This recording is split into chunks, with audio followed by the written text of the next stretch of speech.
जय जय रघुवीर समर्थ। शुभा सारिहे पूर्ण वैराग्य जाचे, वसिष्ठा परिज्ञान कवी वाल्मिका सारिका मान्य ऐसा। नमस्कार माझा सद्गुरु, जय जय रघुवीर।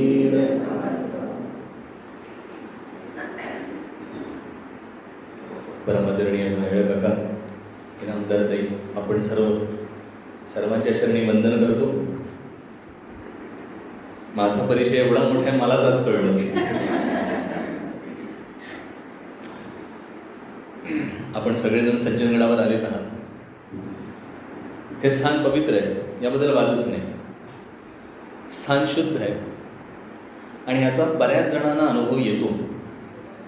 खरं तर सगळ्यांना यायला पाहिजे, पण तरी बऱ्याच जणांना येतो, ही चांगली गोष्ट आहे। ज्यांच्या मोबाईलची रेंज जाते त्यांना लवकर येतो। मला असं म्हणायचं होतं, तिथली रेंज कटआउट होऊन इथली रेंज लागते, पण भौतिकदृष्ट्या सुद्धा बरोबर आहे। तो अर्थही आहे, हाही अर्थ, दोन्ही अर्थ बरोबर आहे। सज्जनगड हे स्थान छान आहे। इथला सर्वात महत्त्वाचा गुणधर्म म्हणजे समर्थ इथे आहेत। कल्याण स्वामींना समर्थांनी दर्शन दिलं। समाधी, समर्थांनी जिथे देह ठेवला ती मठाची जागा, त्यांना अग्निसंस्कार केले ती समाधीची जागा। त्या ठिकाणी जेव्हा अस्थी गोळा केल्या त्यावेळेस स्वयंभू दगड वर आलेला होता, तीच ती समाधी आहे जी आज आपण बघतोय सगळेजण। त्या ठिकाणी छत्रपती संभाजीराजांनी मंदिर बांधलं। मंदिर बांधायच्या आधीपर्यंत त्याच्या बाजूला वेणास्वामींचं वृंदावन आहे। असं म्हणतात की तिथे सोनचाफ्याचं झाड उगवलं होतं, कारण समर्थांना सोनचाफा आवडायचा। ते उगवलं होतं वेणास्वामींच्या इथे आणि त्याचं फूल पडायचं समर्थांवर। ही निष्ठा आहे, ही गुरुनिष्ठा आहे। ही सज्जनगडी भूमी सेवाभूमी आहे। इथे सेवा करावी लागते। सेवा केलं की मेवा देतात ते, हा नियम आहे। प्रामाणिकपणे थोडी केलेली सेवा असं आहे की ते काही ऋण ठेवत नाहीत त्यांच्या अंगावर, लगेच देऊन टाकतात। फक्त ते काही वेळा भौतिक देतात, काही वेळा आध्यात्मिक देतात। आता तुम्हाला काय मागायचंय हे आपल्या हातात असतं प्रत्येकाच्या। सेवाभूमी आहे, निष्ठावंतांसाठीची हे जागा आहे। कल्याण स्वामीची निष्ठा परिपूर्ण होती। समर्थांचं सुद्धा कल्याण स्वामींवर इतकं प्रेम होतं, असं आहे की जो सच्शिष्य आहे ना त्याच्यावर प्रेम बसतं गुरुचं। आता ते सगळं खरं आहे की हे माया आहे, पण शिष्याच्या तितक्या निष्ठेमुळे गुरु सुद्धा मोहित होतो, पण जे आपण मोहित होतो तसे ते होत नाही। हे थोडा फरक आहे की इतका चांगला, इतका व्यवस्थित, इतकी निष्ठा बघायला नाही मिळत, परिपूर्ण निष्ठा। समर्थांनी देह ठेवला, अस्थी घेतल्या आणि अस्थींचा कलश चाफळला होता। 35 वर्ष कल्याण स्वामींचे दुसरे शिष्य होते। त्यांनी कल्याण स्वामींना प्रत्येक वेळी, ते दरवर्षी गंगेला जायचे, काशीला जायचे आणि आपल्या शास्त्रानुसार अस्थी आपण ठेवत नाही, अस्थी आपण विसर्जित करतो। तेव्हा ते कल्याण स्वामींना प्रत्येक वेळी विचारायचे, समर्थांच्या अस्थी नेऊ का, नेऊ का? प्रत्येक वेळी कल्याण स्वामी नाही म्हणायचे। आता 35 वर्ष झाली हो, त्यांना असं वाटलं नाही आता बरोबर नाही अस्थी ठेवणं, म्हणून त्याने कलश उचलला आणि कल्याण स्वामीने तिकडे देह ठेवलं। तेव्हा कल्याण स्वामींच्या अस्थी आणि समर्थांच्या अस्थी दोन्ही एका वेळी गंगेत विसर्जित झाले। याला म्हणायचं गुरुनिष्ठा। काय कमाल आहे! इतकं प्रेम कल्याण स्वामींना दिसत नसे, समर्थ असताना हे आपल्याला जसं दिसतं तसं त्यांना दिसत नसे। लिहून लिहून एक दिवस इतकं प्रेशर आलं डोळ्यावर की त्यांची दृष्टी गेली।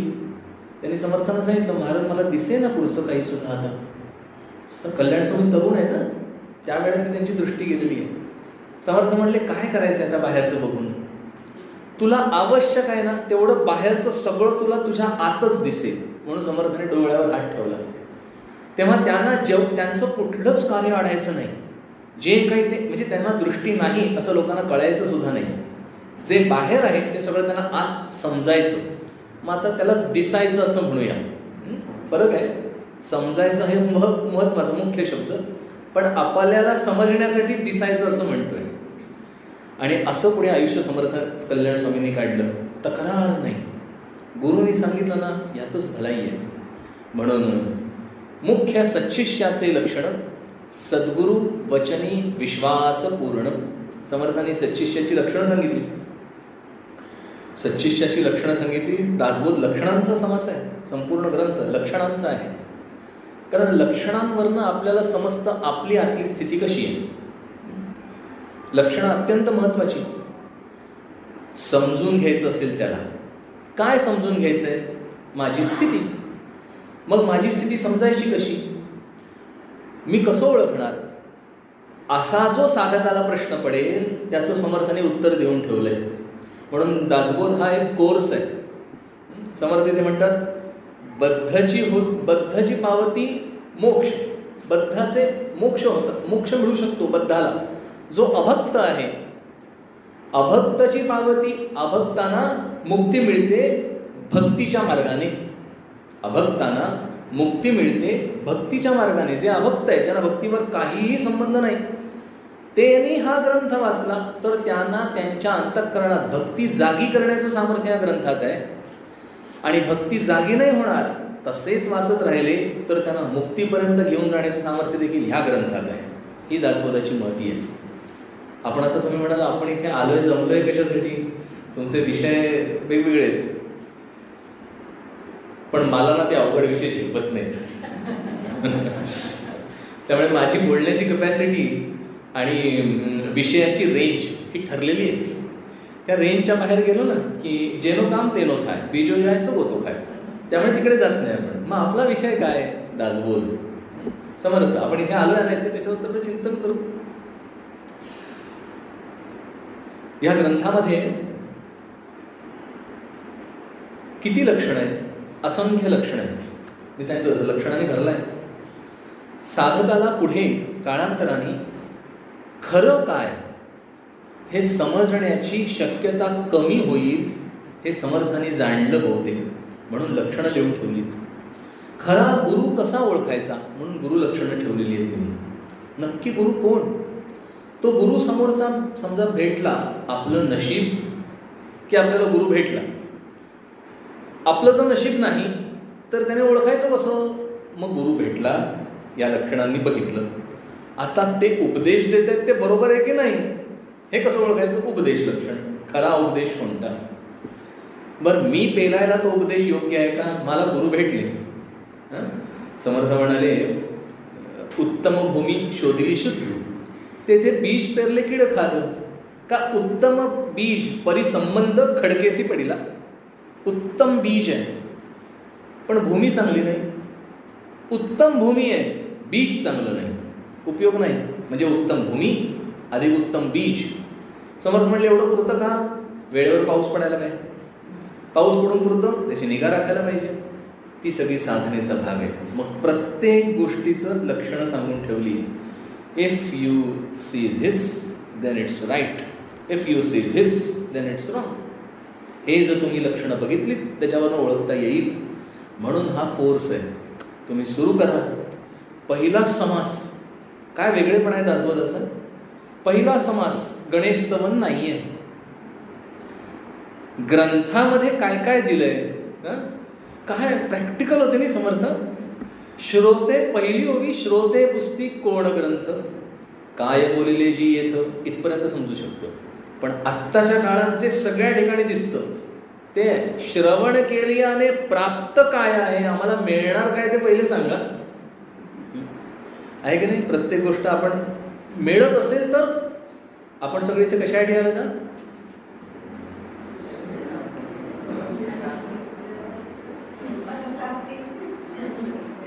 काहीतरी मिळणार आहे म्हणून आले तर की नाही? हो, जोरात म्हणावं. माझ्या समजून काहीतरी मला मिळणार आहे, मला मिळण्याची खात्री आहे. मिळण्याची खात्री नसती तर मिळेल असं वाटतंय म्हणून आपण इथे आलेत आहोत. म्हणजे आशेवर मनुष्य जगतो, मला मिळणार आहे काहीतरी. मग इथे मिळणार नाही का? मिळेल, 100% मिळणार आहे. मी 100% घेऊ शकेन की नाही असं मी म्हणणार नाही, पण आपण प्रार्थना केली तर घेऊ शकू. मग घेऊ शकण्याची शक्यता किती आहे माझ्यात हे ओळखायचं कसं? शिष्य लक्षण. दासबोधामध्ये शिष्य लक्षण सांगितलेलं आहे. खरं सांगू ना, दासबोधाचा सर्वात मोठा समास 104 ओव्यांचा शिष्य लक्षणांचा आहे. कारण समर्थाने नुसतं शिष्य, सच शिष्य नाही सांगितले, असच शिष्य पण सांगितले. म्हणजे ही लक्षणं नसतील, चला काय हरकत नाही, मी अगदी सच्शिष्य नाही पण मी सामान्य शिष्य आहे, नाही, तुझ्यात ही लक्षणं असतील तर तू असच शिष्य आहेस, म्हणजे चुकीचा शिष्य आहेस, ती पण सांगून ठेवली. मूर्ख लक्षणं सांगितली. मूर्ख लक्षणं सांगणारा एकमेव महात्मा आहे. मूर्ख लक्षण कोणी आहे बघा, शोधून बघा मूर्ख लक्षणं कोणी सांगितलीत का? नाही का? कारण माझ्या ठिकाणी मी काय करतो, सेल्फ स्टडीसाठी मूर्ख लक्षणं आहेत. मग मूर्ख लक्षणं सांगितली, मग सद्विद्याही सांगितली. चांगलं काय, व्हॉट इज गुड ते पण सांगितलं. आता व्हॉट इज गुड हे कळत असून मूर्खपणा करतात, त्यांना पडत मूर्ख लक्षणं सांगून ठेवली, अतिशहाणी. आता हे दोन्ही समाज ना मला खूप जवळचे होतात. मी काल बोललो, आपण ऐकलं असेल. कारण ना त्यातल्या बऱ्याचशा ओव्या ना माझ्याशी मॅच होतात असं मला जाणवतं. हे आपण आहे मूर्ख लक्षण आणि पडत मूर्ख लक्षण हे आपली आहे. सच्शिष्य वगैरे ते लांबचं प्रकरण आहे, त्यातल्या 1-2 ओव्या मॅच झाल्या तर झाल्या, बाकीच्या काही संबंधच नाही आपल्याशी. ही लक्षणं सांगितली समर्थांनी, कारण समर्थांना आपल्यात बदल घडवूनच हवाय. समर्थ दासबोधामध्ये ग्वाही देतात की मी जे तुला सांगतो त्याप्रमाणे जर तू वागलास तर तुला साधना पण नाही करावी लागणार. मी तुला शपथ देतो 100% होणार आहे काम तुझं, पण जे मी सांगतो त्याप्रमाणे तुझं आचरण ठेव. त्याच्यात काही कमी जास्त केलंस तर इट्स गॉन. कमी जास्त चालतं का? डॉक्टरांनी डोस सांगितला, इतका घ्यायचा, पण जाऊ दे ना, महाग आहे गोळी, एक घ्यायच्या ऐवजी अर्धीच घेऊ, अर्धी संध्याकाळी घेऊ, चालतं का असं? आपण करतो का असं? आणि कोणी करत असेल तर काय करतो? म्हणजे आपण ते करेक्ट करतो. जे प्रमाण आहे त्या प्रमाणात तसंच्या तसं केलं पाहिजे. का? कारण आपला विश्वास आहे हे जर नाही केलं तर भलतं होईल. ते भलतं नको व्हायला हवं असेल तर ते सगळं करावं लागतं, फॉलो परफेक्टली. आणि ते माझ्याकडनं व्हावं अशी समर्थांची दृढ इच्छा आहे. म्हणून इतकी सगळी लक्षणांचा खटाटोप समर्थांनी करून ठेवला दासबोधामध्ये. मग दासबोध तेवढाच आहे का? पहिला दासबोध जो लिहिला तो 21 समासी लिहिला, त्याला जुना दासबोध असं म्हणतात. 21 समासी, ते 21 समासच आहेत. तो कोर परमार्थ दिला. समर्थांना लक्षात आलं हे एवढं काही जमायचं नाही, हे काही पचायचं नाही, हे सोयाबीन आहे, हे प्रोटीन नाही पचायचं. मग आता काय करूया, त्यात जरा मिक्सचर करूया. मग अख्खा दासबोध लिहिला. बरं, दासबोध एका वेळी लिहिलेला नाही, शिवथरगडीत दासबोध लिहिला. तो सगळाच्या सगळा दासबोध 200 समास जो आत्ता आहे तो एका वेळी शिवथरगडीत लिहिलेला नाही. ठराविक पहिला भागच शिवथरगडीत एका वेळी लिहिला. मग कल्याण स्वामींना समर्थ बोलावत असत आणि 2-2 दशक, 1-1 दशक जॉईन करत करत करत हा पूर्ण केलेला आहे. असा हा दासबोध पूर्ण केला आहे. म्हणजे समर्थांना जे जाणवलं की हे दिस मस्ट बी ॲडेड, हा ह्या कोर्सचा भाग असला पाहिजे. म्हणून पहिल्यांदा 7व्या दशकामध्येच येतं आला ग्रंथाचा सेवट. येथे सांगितले स्पष्ट सगळा ग्रंथ, त्यातला महत्त्वाचा भाग गुरु लक्षण, शिष्य लक्षण सगळं सांगून झालं. आणि सांगून झाल्यानंतर समर्थ म्हणतात आला ग्रंथाचा शेवट, आता शेवट आलाय ग्रंथाचा. मग शेवटी जाताना खूप महत्त्वाचं असं सांगायचं असतं नाही का? आपण समजा आपली मुलं नातवंड निघाली ट्रिपला की आपण काय करतो, जाता जाता अगदी महत्त्वाचं किंवा एवढं तरी फॉलो कर असं जे सांगणं असतं ना, तसं समर्थ सांगतात आला ग्रंथाचा शेवट, येथे सांगितले स्पष्ट सद्गुरु भजन. सद्गुरु भजना परते काही, मोक्षदायक दुसरे नाही, असं समर्थ सांगतात. म्हणजे इथे मला अभिप्रेत आहे की समर्थांचं म्हणजे माझ्या सद्गुरूंचं मी यथोचित भजन करणे आहे. आता भजन करतो तेव्हा आपण काय करतो? भज गोविंदम, भज गोविंदम. पुढे काय? असं ते शंकराचार्य म्हणतात ना, भजगोविंद मूढमते. ह्या संसारामध्ये तुला तरुण जाण्यासाठी ह्या गुरु गोविंदाच्या भजनाशिवाय, माझ्यासाठी माझ्या गुरूंच्या भजनाशिवाय, म्हणजे मी त्याला फॉलो करणं. आणि फॉलो मी कसं करणार आहे? त्यांनी सांगितलेला उपदेश. माझ्या गुरूंनी माझ्यासाठी असं असं वाग असं सांगितलेलं आहे, त्याला फॉलो करणं. ते जेवढं मी तंतोतंत फॉलो करत असेन तेवढी माझी योग्यता त्यांचा शिष्य म्हणवून घेण्याची आहे. जेवढं मी ते कमी फॉलो करेन तेवढा त्यांचा मी शिष्य होण्यास अपात्र ठरतो. म्हणून समर्थ इथे सांगतात दासबोधामध्ये, ह्याचा तुम्ही अभ्यास करा आणि ह्या प्रकारे चाला. कशा प्रकारे चालायचंय मी सगळा दासबोध सांगणार नाही, कारण मला तो झेपायचा नाही. माझ्या लिमिटेशनच्या पलीकडचं आहे ते प्रकरण. पण दासबोधामध्ये आपल्याला काही हिडन ओव्या आहेत मध्ये की त्या शेवटच्या स्थितीपर्यंत कसं जायचं. मी कुठे आहे हे ओळखायचं आणि मी कुठे आहे हे ओळखून शेवटच्या स्थितीपर्यंत जाण्यासाठीच्या ओव्या पण त्याच्यात आहेत. मला मार्गक्रमणा करायची आहे, त्यासाठी मला सोडावं काय काय लागेल, मला काय काय अंगीकारावं लागेल. मला काहीतरी सोडावं लागतं, बरोबर आहे ना. मी काहीतरी सोडतो. तुम्ही आता तिथले काहीतरी व्याप सोडलेत म्हणून इथे येऊ शकलात की नाही. तिथे काही चांगल्या गोष्टी होत्या, त्याच्यापेक्षा तुम्हाला इथे चांगलं वाटलं. बरोबर आहे की चूक आहे? बरोबर आहे ना. आज पहिला दिवस आहे, त्यामुळे तुम्हाला किमान आत्ता बरोबर तरी म्हटलं पाहिजे. पण तर ते सगळं तुम्ही सोडलं का? कारण तुमच्या मनाला हे पटलंय की मला इकडे जायचंय, मला इकडे जायचंय. मला गंतव्याचं ठिकाण हे जोपर्यंत पटत नाही ना आतून, तोपर्यंत माझी पावलं पडत नाहीत. आणि जेवढं मला तिथे जाण्याची तीव्रता लागेल ना, तेवढी माझी पावलं फास्ट पडतात. सो माझी तीव्रता इज डायरेक्टली प्रपोर्शनल टू माय परमार्थिक प्रगती. माझी जेवढी तीव्रता फास्ट, जेवढी तीव्रता असेल, आणि तशा तीव्रतेलाच मुमुक्षुत्व म्हणतात. मुमुक्षुत्वाची व्याख्याच आहे मोक्षाची तीव्र इच्छा असणे. मी म्हटलं मोक्षाची तीव्र इच्छा, आधी तीव्र इच्छा म्हणजे काय? मला त्याच्या व्यतिरिक्त काही नकोय, ह्याचा सरळ अर्थ मला दुसरं काही नकोय. आणि जोपर्यंत मला त्याच्या व्यतिरिक्त दुसरं काहीतरी हवंय असं वाटतंय ना, तोपर्यंत मला तीव्र इच्छा नाहीये. मला आधी तीव्र इच्छा निर्माण करायला हवी. म्हणून समर्थ मुमुक्षूची लक्षणं सांगतात, त्याच्या आधी बद्धाची लक्षणं सांगतात. बद्ध म्हणजे बांधलेला. वास्तविकता या जगामध्ये दोनच भाग आहेत, एक बद्ध आहे आणि दुसरा मुक्त आहे. या बद्धाचे 3 प्रकार, बद्ध, मुमुक्षू आणि साधक. जो चौथा प्रकार आहे तो मुक्त आहे. सो तिथे मध्ये एक लाईन आहे, लाईनच्या जेवढा जवळ तेवढा तो त्या 3 टप्प्यातनं जातो. समर्थाने या 3 टप्प्याचे 9 टप्पे केलेत. आता तिथे बॉर्डर लाईन आखलेली नाही, पण ते समास वाचत असताना लक्षात येतं, मंद्रबद्ध, मध्यमबद्ध आणि तीव्रबद्ध. त्या बद्धाला कळायला लागतं आणि तो नंतर जेव्हा समजतो तेव्हा त्या दोघांचा एक कॉमन फॅक्टर येतो. 2 सर्कल्स इंटरसेक्ट करतायत, त्या दोघांमध्ये कॉमन, त्याला काय म्हणतात तुम्ही विसरलो, पॅराग्युलम म्हणतात का काहीतरी म्हणतात.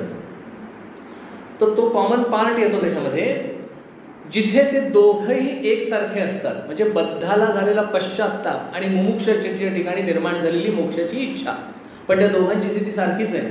त्या मुमुक्षुत्वाची पुढची पायरी हळूहळू त्याच्या मोक्षाची तीव्र इच्छा वाढत जाते आणि तो साधकाच्या इथे जातो.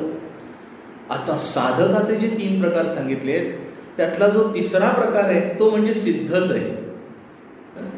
पण त्याच्या ठिकाणी कुठेतरी थोडा संशय शिल्लक आहे, म्हणून त्याला ह्या कॅटेगरीत ठेवलं आहे. पण आपल्यासाठी बहुत दूर की बात आहे. मी माझ्यासाठी म्हणतो तर खूप लांब आहे. पण ही सगळी लक्षणं याच्यातनं मला हे कळतं, मला कुठे, कसं, कधी, किती जोर लावावा लागणार आहे. आत्मपरीक्षण करण्याची ही सोय. आणि परमार्थ हा आत्मपरीक्षणाचा विषय. ह्या लक्षण मूर्ख लक्षण आहेत ना, त्यामध्ये एक लक्षण आहे की मला स्वतःला वाटणे मी मूर्ख नाहीये, हे पण एक मूर्खाचं लक्षण आहे. आपल्याला वाटतं की नाही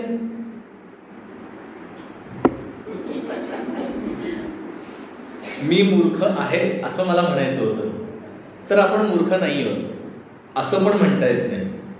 पण मी मूर्ख आहे हे केव्हा कळतं? जेव्हा मला हे कळतं की मी शोधत होतो जे ते त्या ठिकाणी नव्हतंच, हे जेव्हा कळतो तेव्हा मला समजतं अरे मूर्खपणा केला. पण हे कळायला ना आयुष्य कधी कधी निघून जातं, आयुष्याच्या शेवटी कळतं. ते कळू नये असं वाटत असेल तर सद्ग्रंथांचा अभ्यास करावा लागतो. संतांनी सांगितलेल्या वचनांचा अभ्यास, आणि अभ्यास म्हणजे केवळ श्रवण आणि त्याच्यावरचं समजून घेणे शब्दार्थ असं नाही आहे. तो आत बोध व्हावा लागतो, आणि बोध होण्यासाठी मला आचरण करावं लागतं. मी अनेक वेळा उदाहरण देतो. मी आता ज्या प्रकारे इथे डिमोग्राफिक स्टडी केला, तर मी आता त्याच उदाहरण सिलेक्ट करतो म्हणजे समजेल पटकन. मळली जाणारी कणिक, त्याचा मऊपणा सांगा बघू शब्दामध्ये. कणिक तुम्ही मळता ना पोळीसाठी, म्हणजे मळता असं मी अजून ह्या एजमध्ये सांगू शकतोय, काळांतराने नाही सांगू शकणार आहे, पण आय होप सो ती कणिक मळलेली आहे, आणि ती कणिक मळल्यानंतर त्याचा जो परफेक्ट मऊपणा असतो की आता ह्याची लाटली जाणार आहे परफेक्ट पोळी, त्या मऊपणाचं वर्णन करता येतं का? तुम्ही दुसऱ्या कशाचं तरी उदाहरण घ्याल, त्याचा मऊपणा कळायला ते हातात केव्हा तरी घेतलेलं लागतं. समजा मी म्हटलं अगदी कापसासारखी मऊ झाली तर कापूस माहिती पाहिजे अगेन, बरोबर आहे. सो तो मऊपणा केव्हा कळणार आहे? जेव्हा तुम्ही मळलेली ती परफेक्ट कणिक तुम्ही माझ्या हातात द्याल, ह्या प्रकारे मऊ पाहिजे. What am I going to do? मी ते माझ्या हातात घेणार, तो सेन्स करणार. आता तो सेन्स माझ्या डोक्यामध्ये फिक्स रजिस्टर होतो.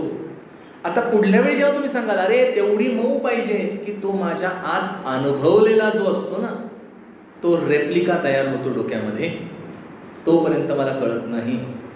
तसंच आहे साधनेचं.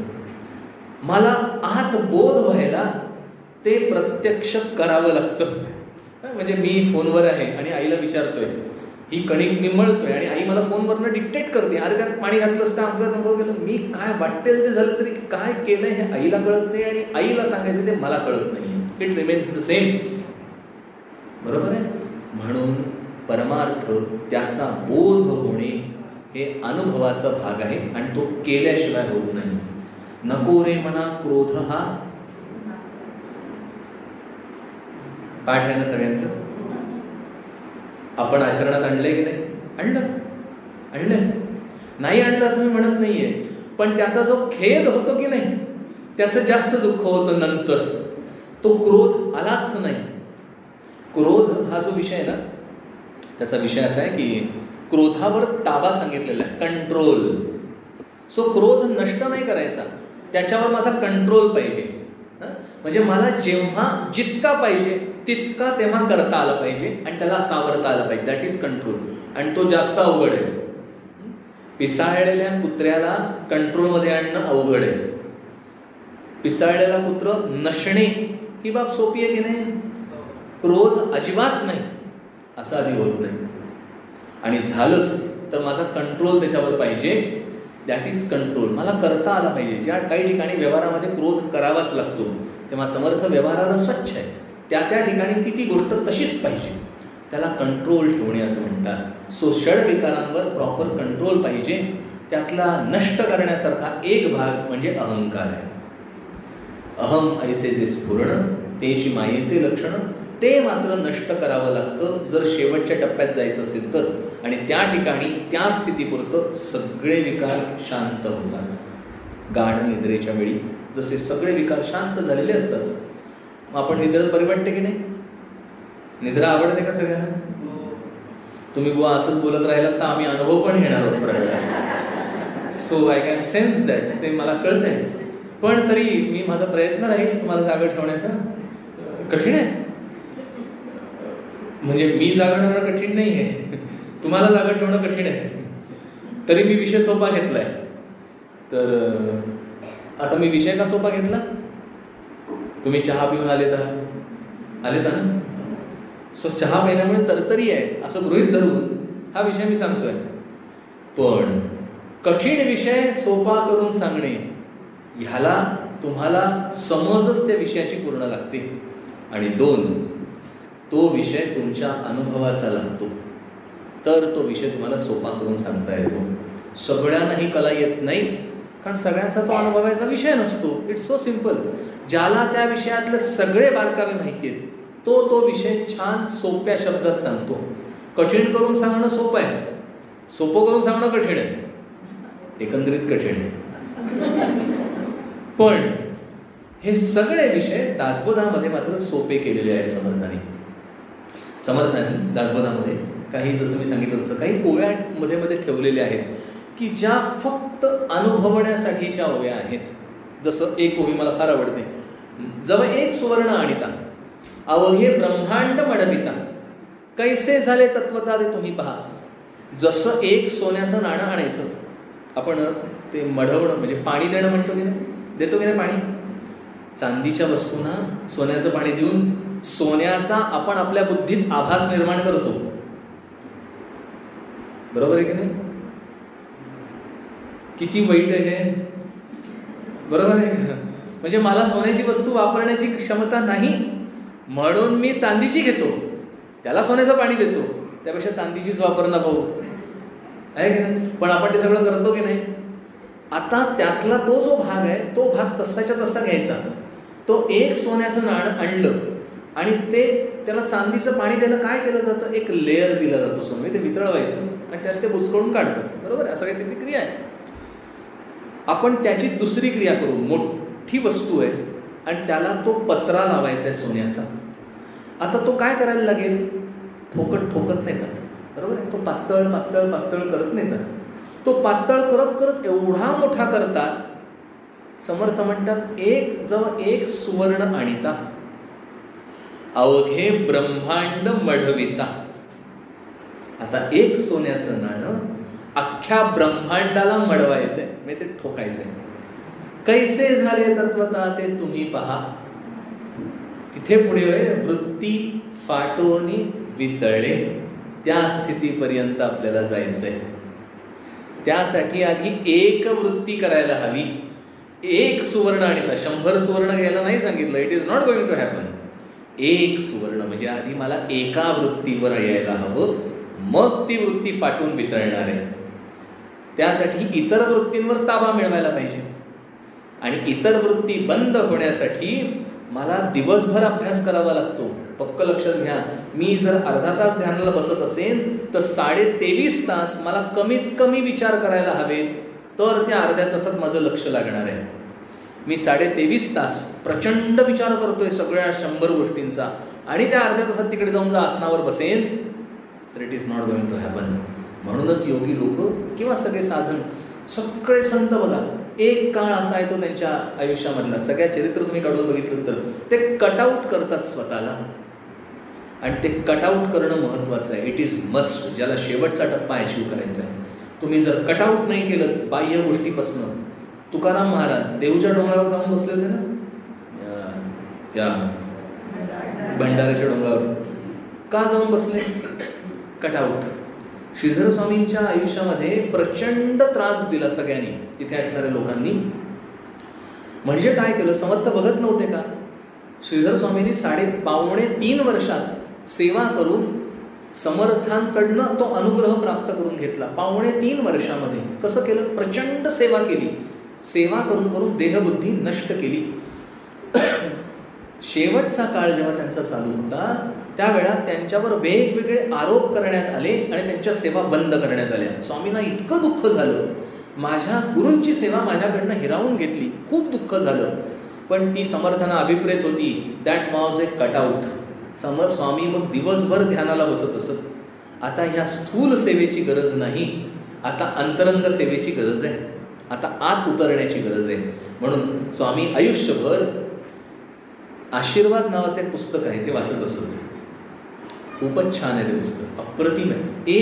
एका विषयाव्यतिरिक्त दुसरा विषयच नाही त्या पुस्तकामध्ये. आपल्या सगळ्या वृत्ती कॉन्सन्ट्रेट एका ठिकाणी होतात आणि ते स्वामींनी साध्य करून घेतलं. ते साधण्यासाठी म्हणून इतर विषय कटआउट करावे लागतात आणि त्यासाठी म्हणून समजून घ्यायला लागतं. मला स्वतःला, की मी कुठे धावतोय, मी कुठे जातोय, मला काय आवडतंय. मला काही गोष्टी आवडतात आणि काही गोष्टी आवडत नाही. काही आवडत नाहीत हे बंद झालं, ह्याचाच अर्थ काही आवडतंय हे पण बंद झालं. त्या नाण्याच्या दोन बाजू आहेत. एक बाजू गेली की दुसरी जातेच. म्हणून मला सगळ्या गोष्टी आवडाव्यात म्हणजे मला काही आवडत नाही असं होत नाही. मला काही आवडत नाही, मला सगळंच आवडत नाही म्हणजे पण मला काही आवडत आहे असं नाही. गोंधळ झाला का? परत सांगतो, मला सगळं आवडत आहे म्हणजे मला काही आवडत नाही असं नाही.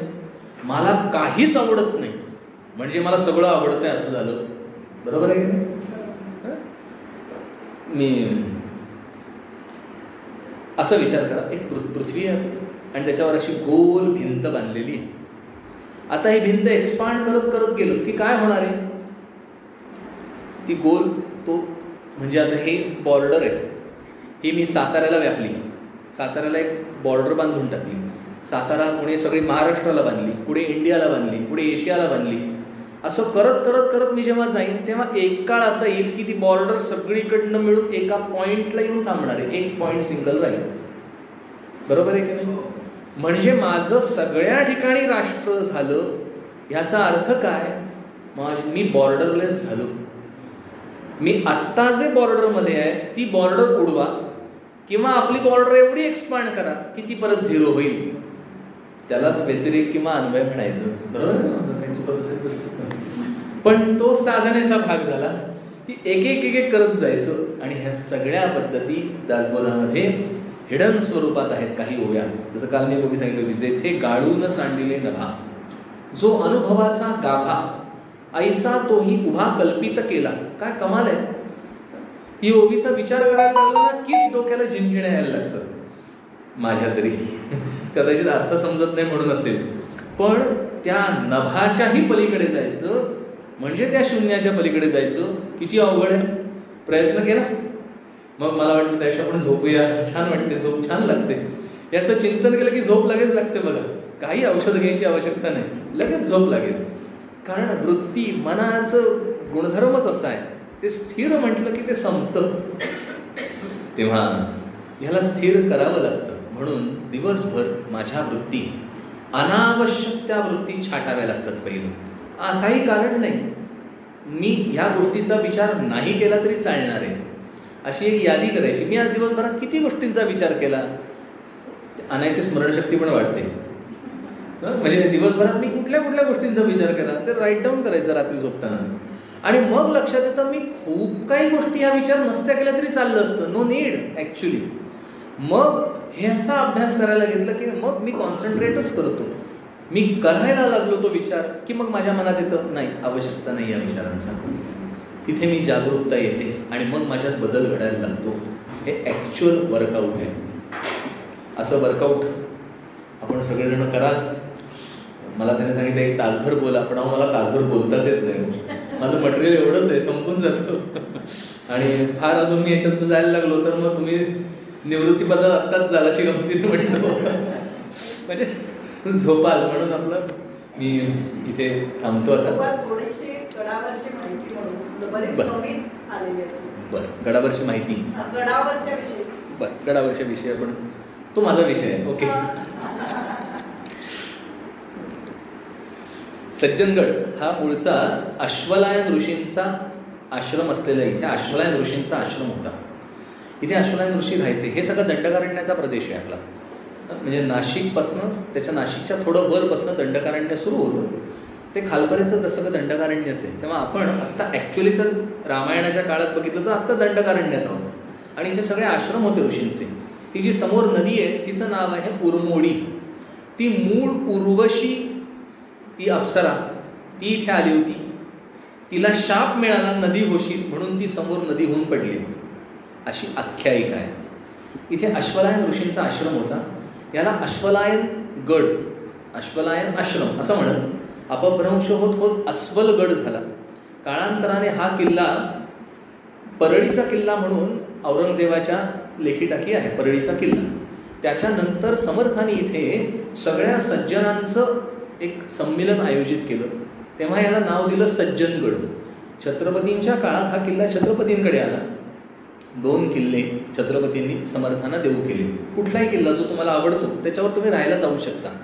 ही फक्त परवानगी समर्थांना होती.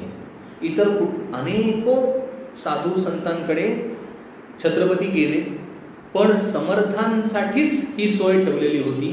आणि तसं लेटर आहे, समर्थ येतील तेव्हा येऊ देणे, जातील तेव्हा जाऊ देणे, राहतील तितके दिवस राहू देणे, असं त्या किल्लेदाराला लेटर आहे इथल्या. ते लेटर आहे आजही उपलब्ध आहे. तर त्या वेळात हा किल्ला छत्रपतींकडे आला आणि समर्थ सज्जनगडावर येत असत. कोल्हापूरच्या एका इथे सामनगड म्हणून तिथेही जात असत. त्यावेळात हा किल्ला समर्थांना आवडला. हा मध्यभागी किल्ला आहे. या किल्ल्याचं वैशिष्ट्य काय आहे, कुठलाही डोंगर ह्याला स्पर्श नाही करत, लगेच लागून नाही, समोरचे डोंगर एकमेकांना चिकटू नये. हा किल्ल्याला दुसरा कुठलाच डोंगर चिकटलेला नाही, मध्यभागी आहे हा. समर्थांना हा आवडला. समर्थ इथे शेवटची 6 वर्ष होते. पूर्ण आयुष्यभर समर्थ चाफळ आणि चाफळचं खोर अशात गेलं. शेवटची 6 वर्ष समर्थ या ठिकाणी राहिले. इथून त्यांना हे इथे तळावर सज्जनगडावर जिवंत झराने, जिवंत पाणी नाही, साठलेलं पाणी तेवढंच आहे फक्त. म्हणून त्या समर्थांना कफाचा विकार होता, म्हणून कल्याणस्वामी खालून हंडे भरून आणत असत. आपण मठात गेल्यानंतर ते हंडे बघाल, रिकामे हंडे उचलणं कठीण आहे, ते भरलेले हंडे वर आणत असत. समर्थ ते कल्याणस्वामी हंडे आणायचे आणि ते पाणी संपूर्ण दिवसभर समर्थ वापरायचे. म्हणजे सगळ्याला समर्थांना ते पाणी असायचं. समर्थांनी देह ठेवला. मग हा अनेक जणांकडे किल्ला फॉरवर्ड होत गेला. समर्थांच्या ह्या बाजूला इथे एक मारुती आहे, समोरच्या बाजूला मी एक छोटंसं देवळी मारुतीचं स्थान बसवलेलं आहे. तर ती जी गोष्ट आहे, समर्थ कल्याणा छाटी म्हणून समर्थ छाटी त्यांच्या खांद्यावर होती. समर्थांचं हे जे चित्र आहे ना, हे प्रत्येक वेळी समर्थ असे नसत. समर्थ छाटी नेसत, समर्थ काहीतरी लुंगीसारखं नेसत, समर्थ भरजरी कफनी वापरत असत आणि समर्थ असेही असत. या 4-5 प्रकारात समर्थ असायचे. एक दिवस ह्या गड असे सगळेजण फिरत असताना ह्या कड्यावर आल्यानंतर जोरात वारा आला आणि अंगावर टाकलेली छाटी अशी उडाली. म्हणून समर्थाने हाक सांगितलं, कल्याणा छाटी, एवढंच म्हणाले समर्थ. कल्याण स्वामीने इथून उडी मारली छाटी पकडायला. जी छाटी कड्यावरनं हवेत उडाली आहे. आपण ते डोळ्यासमोर चित्र आणा, किती अवघड आहे. आपल्याला आता काय केलंय, समर्थ हे साधू पुरुष होते, कल्याण स्वामी हे साधू पुरुष होते, हे एकदा शिक्का मारला की नाही की त्यांची गुरुनिष्ठा आणि देह उवाळून टाकणे, ह्या दोन्ही गोष्टी आपल्या नजरेआड जातात, नजरेआड जातात आपल्या. ती छाटी म्हणून त्याने सांगितल्यानंतर कल्याण स्वामींनी उडी मारली सरळ. ती छाटी पकडली. कल्याण स्वामी योगमार्गी होते, त्यामुळे ते अल्लगच्या अल्लग खाली गेले. तिथे जिथे त्यांची उडी पडली तिथे कल्याण स्वामींचं स्मारक आहे खालच्या बाजूला. इकडे गेलात की ते खाली स्मारक दिसेल तुम्हाला. फार जवळ जाऊ नका, कारण आपण योगमार्गी नाही होत, पण तिथे जवळ गेल्यानंतर तिथे तुम्हाला दिसेल. तिथून काही क्षणातच कल्याण स्वामी समोर आले होते छाटी घेऊन. आणि तेव्हा सगळ्या लोकांना कल्याण स्वामींच्या ह्या योगमार्गात असणारी प्रगती, सामर्थ्य हे सगळ्यांना दिसलं. आपण इथून मागच्या बाजूला गेलात तर इथे समोर अंगलाई देवी मंदिर आहे. इथून पुढे गेलात की अंगलाई देवीचं मंदिर आहे. चाफळला राममूर्ती आहे, रामाची स्थापना केली. समर्थांनी मारुती मंदिरांची स्थापना केली. राम मंदिर एकच आहे चाफळचं. समर्थांनी रामरायाची स्थापना एकाच ठिकाणी केली आहे, बाकी सगळी मारुती मंदिरं आहेत. अंगापूरच्या डोहामध्ये समर्थांना दृष्टांत झाला, मी इथे आहे. त्याने डोहात उडी मारली समर्थांनी, 2 मूर्ती बाहेर काढल्या. ही अंगाईची देवी, म्हणजे ही अंगापूरच्या डोहात सापडली म्हणून अंगाई. अपभ्रंशाने तिचं नाव पडलं अंगलाई, असं नाव आहे आता तिचं. ती मूर्ती एवढी आहे मोठी, म्हणजे या जमिनीपासून या स्टेजवर एवढी ठेवता येईल एवढी मूर्ती आहे ती. किती सुबक आहे. तिला नथ घालता येते, आत्ता सुद्धा नथ घालतात, इतकं मायन्यूट काम केलेलं आहे. तिचे ऑर्नामेंट्स जे आहेत सजवलेले, ते आपण प्रत्येक ऑर्नामेंट व्यवस्थित बघू शकतो. सगळे खूप सुंदर. तो विग्रह अतिशय सुंदर आहे मूर्ती देवीचा. आणि डोळे सुद्धा शांत डोळे आहेत, उग्र डोळे नाही आहेत या मूर्तीचे. ती मूर्ती आणि रामाची मूर्तीची चाफळला आता स्थापन केली. त्या दोन्ही मूर्ती समर्थांनी आपल्या झोळीत घातल्या. काय कमाल आहे. एवढी जड वजनी आपल्याला आपल्या बॅगाने बरं आल्या. सो समर्थांनी ती मूर्ती झोळीत घातली, रामाची आणि ही. त्यापैकी एकाची स्थापना म्हणजे अंगाईची स्थापना इथे केली आणि चाफळला रामाची स्थापना केली. त्या मूर्तीची आख्यायिका अशी आहे की ते तुम्हाला माहिती असेल, पण आता सांगतो. ते समर्थ जेव्हा घेऊन निघाले तेव्हा तिथले सगळे गावकरी म्हणाले ही आमची आहे. असं आहे, ते सगळं सुखरूप वर आलं ना किंवा हे वाटतं माझं आहे, तोपर्यंत ते माझं नसतं. त्यातनं कष्ट करायची कोणाची तयारी नसते. सगळं रेडी झालं की आयत्या वेळात थँक्यू तर ते सगळे गावकरी म्हणाले हे आमचे आहे, मूर्ती तुम्ही आमच्या डोळ्यातनं काढली, so it belongs to us, ठेवा इथे म्हणे. समर्थाने ती मूर्ती तिथे ठेवली आणि निघून गेली. गावकरी आले, पालखीतनं घेऊन जाऊ दोन्ही मूर्ती म्हणून वाजत गाजत आणल्या. पालखीत ठेवल्या मूर्ती आणि पालखी काही उचले ना त्यांना, पालखी हलेच ना जाग्यावरनं. मूर्ती पालखीत ठेवेस तो मूर्ती उचलल्या गेल्या, नंतर उचलेच ना. पालखी आहे तशी. 100 प्रयत्न करून झाले, ती काही लिस्ट मी सांगत नाही. 100 प्रयत्न करून झाले, काही नाही. त्यांची चूक लक्षात आली. समर्थांना शरण गेले की आमच्याच्याने काही होणार नाही, तुम्ही घेऊन जावा. समर्थ गेले नाहीत. त्यांचे शिष्य होते, बहुतेक आत्माराम महाराज का कोणतरी होते. समर्थाने आपल्या शिष्याला पाठवलं. शिष्याने त्या पालखी तशीच ठेवली, दोन्ही मूर्ती आपल्या झोळीत टाकल्या आणि ते त्यांच्या गावकऱ्यांच्या समोरून झोळीतनं घेऊन आले. हे सामर्थ्य आहे. आपणासारखे करीती तात्काळ ते सामर्थ्य आहे त्यांच्या ठिकाणी करण्याचं, पण त्यासाठी गुरुनिष्ठा पाहिजे. प्रत्येकाला तात्काळ नाही आहे. जो तेवढा निष्ठेवान आहे त्याच्यासाठी तात्काळ. लागता सद्गुरु वचनपंथे, झाले ब्रह्मांड पालथे, तरी जयाच्या शुद्ध भावार्थे पालट न धरीजे, त्याच्यासाठी तात्काळ. ते मूर्ती आणल्या आणि त्या एक मूर्ती इथे अंगलाईला आणि एक मूर्ती साफळला. आपण तिथून तसंच पुढे गेलो की धाब्याचा मारुती आहे. तर तो एकांत स्थळ आहे. तिथे अनेक वेळा छत्रपती आणि समर्थ दोघं चिंतनासाठी तिथे बसत असत. समर्थांचं वैशिष्ट्य असं होतं की छत्रपतींबरोबर समर्थांचं काय बोलणं झालं हे कोणालाही माहिती नाही, कुठल्याही लिखापडीमध्ये नाही, समर्थांनी ठेवलंच नाही कधी. सगळ्या शिष्यांना आदेश असायचा, समर्थ आणि शिवाजी महाराज बोलत असतील तर nobody should stop, nobody should wait, कोणी नाही, सगळ्यांनी जायचं बाहेर, थांबायचंच नाही. म्हणून तर तिथे बसत चर्चेला. हे शेवटच्या काळातली मी सांगतो इथे. आणि नाहीतर मग मठामध्ये.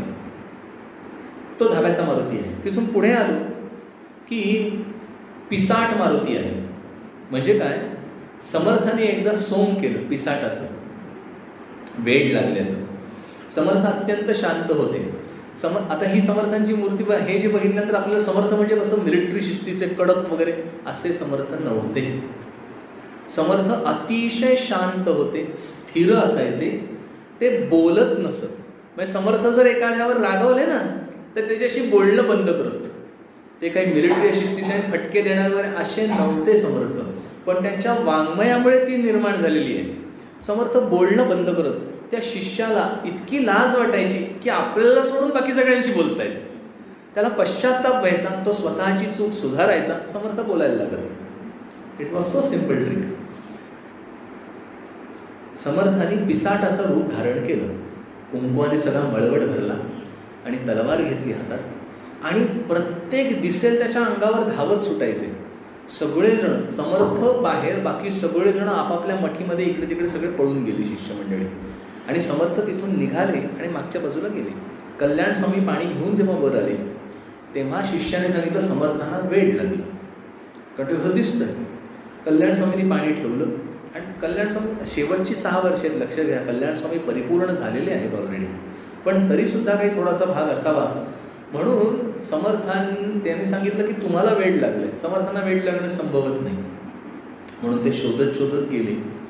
आणि त्या ठिकाणी कल्याण स्वामींची शेवटची परीक्षा झाली. ते म्हणले तुझी आता मी खांडोळीच करतो, तुकडेच करतो तुझे. तेव्हा कल्याण स्वामी जे लांब उभे होते ते अजून जवळ गेले आणि हात जोडून त्यांच्यासमोर बसले आणि म्हणाले जे काही करायचे ते हा देह तुझा असे, हा तुला अर्पण केलेला देह आहे, तू ठेव नाही तर मान. असा आपण विचार तरी करू शकतोय का बघा. म्हणजे हम अभी कोसो दूर है, नाही आपल्याला ते व्हायचं. आपल्या अंगावर जर कोणी शस्त्र घेऊन धावत आला ना तर आपण पहिले डिफेन्सिव्ह मोडमध्ये जाणार आहोत, कारण माझा या देहावर खूप भरोसा आहे आणि प्रेम आहे. 2 गोष्टी आहेत. कल्याण स्वामींनी तसेच उभे राहिले आणि तिथे कल्याण स्वामींच्या डोक्यावर समर्थाने हात ठेवला. त्यामुळे ती जागा ही खूप महत्त्वाची जागा आहे. ती शेवटची जागा जिथे समर्थाने डोक्यावर हात ठेवला, मग समर्थ परत आले. मग तिथे एक पद आहे, पिसाट पद लिहिलं आहे समर्थाने. आणि मग तिथून तो कल्याण स्वामींचं ते स्मारक. पुढे समाधी मंदिर आहे. जो बाजूला जो मठ आहे तो रिडेव्हलप केलेला आहे. ज्या समर्थांच्या वस्तू आहेत त्या तशाच आहेत, ती जागा तीच आहे, पण तो इतक्या वर्षांचा मठ नाही, तो रिडेव्हलप केलेला आहे. तिथे तुम्ही शेजारात गेल्यानंतर तुम्हाला महाराजांनी छत्रपती शिवाजी महाराज दिलेला पलंग दिसेल. त्या पलंगाचा मधला सगळा भाग चेंज केलेला आहे, तो काही टिकत नाही इतकी वर्ष, पण त्याचे खूर आहेत, चारी खूर, ती तशीच आहे जी महाराजांनी दिलेली आहेत समर्थांना. आणि तिथे व्याघ्र जीन आहे, मोठं वाघाचं कातड आहे. त्याच्या खाली तुम्हाला काही त्यातले ग्लिम्स दिसेल, बाहेर थोडं थोडं दिसेल, बाकी प्रचंड मोठं कातड आहे ते. त्या सगळ्या वस्तू ज्या आहेत त्या समर्थांना त्या लोकांनी दिलेल्या, त्याच्या पाट्या लावलेल्या आहेत कोणी कोणी. त्याच्यात एक तलवार आहे, ती त्यावेळा 300 होण सोन्याची नाणी दिलेली होती तलवार तयार करायला. आणि ती तलवार मूलभूत अर्पण केली शिवाजी महाराजांना. आणि ह्याने सांगितलं, ज्यावेळी तलवार ज्या क्षणी आली त्या क्षणी तिथे ज्योतिषाने सांगितलं की ही तलवार घातक आहे, ती सर्वसामान्याच्या हातात असता कामा नये, ह्या तलवारीचा हा गुणधर्म आहे. म्हणून ती तलवार समर्थांना अर्पण करण्यात आली. कारण त्याच्यावर कितीही घातक असू द्या, त्यांचा पगडा फर्म असणार आहे. आणि ती कुबडीत आहे, कुबडीमध्ये तलवार आहे. एक सोटा आहे मच्छिंद्रनाथांनी दिलेला, उंच काठी आहे. तिथे वलकल वस्त्र आहे, जे समर्थ हिमालयात गेले. समर्थांनी भारत भ्रमण केलं. समर्थ 12 वर्ष राहिले घरी, 12 वर्ष टाकळीला तपश्चर्या केली आणि 12 वर्ष तीर्थाटन केलं. किती झाली? 36. उरलेली 36 वर्ष देशकार्य केलं. मॅथमॅटिकल आयुष्य जगले समर्थ. 12 वर्ष पहिली घरी, 12 वर्ष तपश्चर्या आणि 12 वर्ष तीर्थाटन. आता गंमत बघा समर्थांच्या तपश्चर्येची. वयाच्या 8व्या वर्षी, काही जण 5व्या वर्षी, वयाच्या 5व्या वर्षी धरूया, रामदर्शन झालंय, प्रत्यक्ष रामाने अनुग्रह दिलाय. आणि अशा पूर्णावस्थेनंतर 12 वर्षाची तपश्चर्या आहे. 12 वर्ष तपश्चर्या केल्यानंतर पूर्णावस्था नाही आहे, पूर्णावस्था झाल्यानंतर तपश्चर्या आहे. कारण ह्या भौतिक विश्वातलं हे कार्य करायला मला ही तपश्चर्या करायला पाहिजे. मग 12 वर्ष तीर्थाटन केलंय, समाजाची परिस्थिती जाणून घेतलेली आहे. त्या तीर्थाटनाच्या कालावधीमध्ये जी सगळी उत्तरेकडची परिस्थिती होती, विकलांग परिस्थिती झाली होती धर्माची आणि देशाची, तेव्हा हिमालयात गेले आणि म्हणाले आता या देहाची काही गरज नाही. त्यावेळात समर्थाने आपला देह सोडून दिला हिमालयामध्ये. तो प्रभू रामचंद्रांनी धरला आणि सांगितलं, तुमची तनू ती आमची तनू असेल, आता तू ट्रस्टी म्हणून या तनूमध्ये राहायचेस, ही तनू आता माझी आहे, मी आता ह्याच्या मार्फत काम करणार आहे. आणि असंच परमहंसाने सांगितलं विवेकानंदानं की तुला जावंच लागणार आहे, नाहीतर मी येऊन तू, नाही तर तुझा सापळा जाईल, असं वाक्य आहे त्याचं. म्हणजे इट इज सो क्लिअर की गुरूंनी तुम्हाला धारण केलेलं आहे, तुमच्याकडनं हे कार्य त्यांना करून घ्यायचं. He is going to utilize you as a tool, you are the tool in his hands. ते समर्थाने प्रभूंनी त्यांना सांगितलं. त्या हिमालयात गेलेले असताना त्यांना थंडी वाजायला लागली, कारण त्यावेळेस समर्थ अशा अवस्थेत गेलेले होते हिमालयात. तेव्हा मारुतीरायांनी प्रगट होऊन झाडाच्या सालीपासून निर्माण केलेली वलकल वस्त्र त्यांना दिलेली आहे. ते तसंच आहे अजून.